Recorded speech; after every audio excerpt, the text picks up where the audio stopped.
Hello పైకే ఉండి body పైకి వస్తుంది పైన మా కానిస్టేబుల్ ఉంటుంది చూడు ఎక్కర్లే కానీ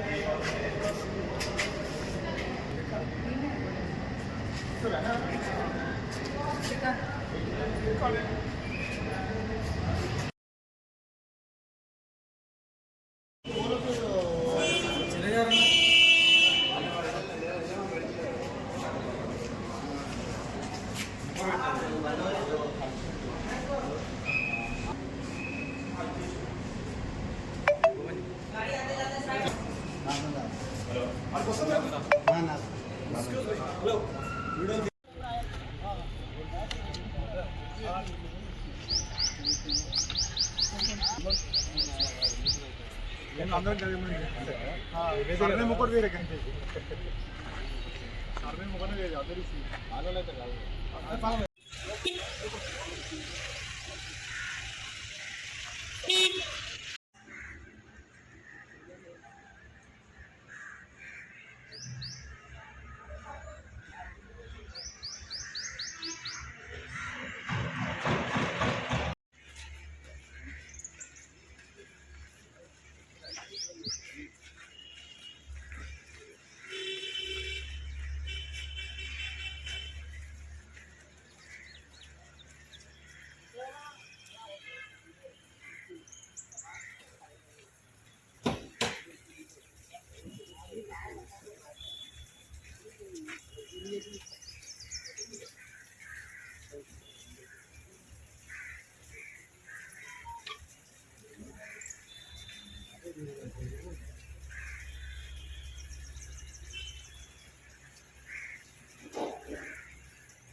ఉదయం మాకు ఇన్ఫర్మేషన్ వచ్చింది ఏమనగా ఈ డివినో విలాస్లో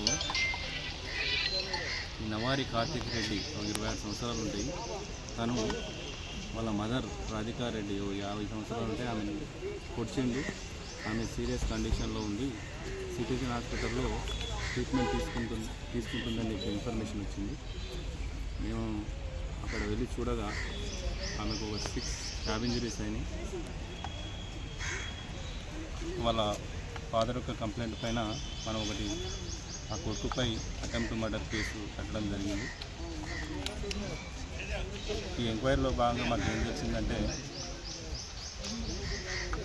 నవంబర్లో వాళ్ళ అన్నయ్య సందీప్ రెడ్డికి మ్యారేజ్ అయింది.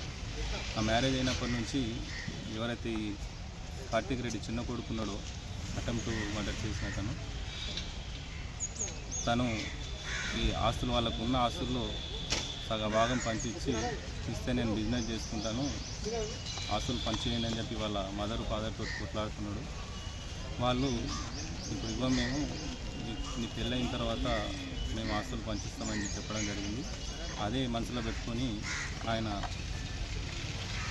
ఈరోజు ఉదయం తెల్లవారుజామున 4:30 టైంలో ఆ హీటెడ్ ఆర్గ్యుమెంట్లో వాళ్ళ మదర్ని చంపాలనే ఉద్దేశంతో తన దగ్గర ఇంతకుముందే ప్లాన్ ప్రకారం తెచ్చిపెట్టుకున్న కత్తితోటి శరీరంపై వివిధ భాగాల్లో వచ్చడం జరిగింది. 10:30 టైంలో ఆమె అండర్గోయింగ్ ట్రీట్మెంట్ చనిపోయిందని చెప్పి మాకు చెప్పడం జరిగింది. దానిపైన ఈ మర్డర్ కేసుకి ఆల్టర్ చేసి ఇన్వెస్టిగేషన్ మొదలుపెట్టడం జరిగింది. ఫర్దర్గా మాకు తెలిసింది ఏంటంటే ఇతను తాగుడికి బాగా బానిసై కోయంబత్తూరులో కూడా ఒక 1.5 మంత్ డిఅడిక్షన్ సెంటర్లో ఉంచడం జరిగింది. 1.5 మంత్ క్రితం వచ్చి ఈ తరచూ ఈ ఆస్తి విషయంలో గొడవపడి ఇబ్బందులు గురి చేస్తున్నాడు అని చెప్పి కూడా తెలిసింది. ప్రధాన కారణం వాళ్ళు ఆస్తులు పంచిస్తలేడని తెలిసి వాళ్ళతోటి ఆర్గ్యుమెంట్ చేయడం జరిగింది. అది మనసులో పెట్టుకొని ఇంతకుముందు కూడా మీరు ఆస్తులు పనిచేయకపోతే నేను ఏదో ఒకటి చేస్తాను మిమ్మల్ని చెప్పి అనడం కూడా వాళ్ళు చెప్పడం జరిగింది. వాళ్ళ వదిన, వాళ్ళ మదరు, ఫాదర్. నిందితుడు దొరికింది? నిందితుడు ఇంకా దొరకలేదు. వాళ్ళ ఫాదర్ కూడా ఉన్నాడు. వాళ్ళ ఫాదరు ఆపే క్రమంలో ఆయనకు కూడా చేతికి కొన్ని సింపుల్ ఇంజరీస్ జరిగింది.